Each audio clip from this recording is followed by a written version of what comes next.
پاکستان اور چین کے درمیان 8.5 ارب ڈالر مالیت کی 21 مفاہمتی یادداشتوں اور جوائنٹ وینچرز پر دستخط ہو گئے ہیں۔ 5 نئے کوریڈور سمیت سی پیک 2 تیز کرنے پر اتفاق کیا گیا ہے۔ وزیراعظم نے ایک بار پھر چینی سرمایہ کاروں کو پاکستان میں سرمایہ کاری کی دعوت دی اور کہا کہ ترقی کا لانگ مارچ شروع ہو چکا جو بیجنگ سے اسلام آباد پہنچے گا۔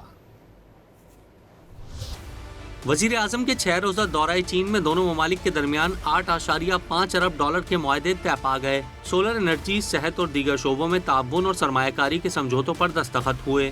اعلانیے کے مطابق سی پیک کے نئے مرحلے میں 5 نئی راہداریوں پر کام پر اتفاق کیا گیا۔ وزیر اعظم نے دونوں ممالک کے درمیان مفاہمتی یادداشتوں کو اقتصادی ترقی کا لانگ مارچ قرار دیا اور کہا کہ ترقی کا سفر بیجنگ سے شروع ہو کر اسلام آباد پر ختم ہوگا۔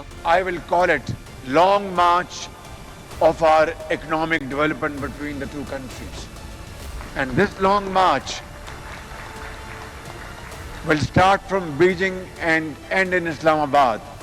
وزیر اعظم نے چینی کمپنیوں کو پاکستان میں صنعتیں لگانے کی دعوت بھی دی۔ دوسری پاک چین بزنس ٹو بزنس سرمایہ کاری کانفرنس سے خطاب میں وزیر اعظم نے کہا کہ چین میں لیبر مہنگی، پاکستان میں سستی ہے۔ ٹیکسٹائل اور لیدر سمیت کئی صنعتیں پاکستان منتقل کر کے دونوں ممالک تھرڈ پارٹی کو ایکسپورٹ کر سکتے ہیں۔ Produce those items in Pakistan, be competitive and export to third countries, and Chinese investors would have their profits and Pakistani investors would have their profits. So this is, I think, the sum total crux of CPEC 2.0. Pakistan اور چین نے گوادر بندرگاہ جلد مکمل طور پر فعال کرنے کا اصولی فیصلہ بھی کیا۔ وزیر اعظم شہباز شریف کامیاب دورہ چین مکمل کر کے وطن واپس پہنچ گئے ہیں۔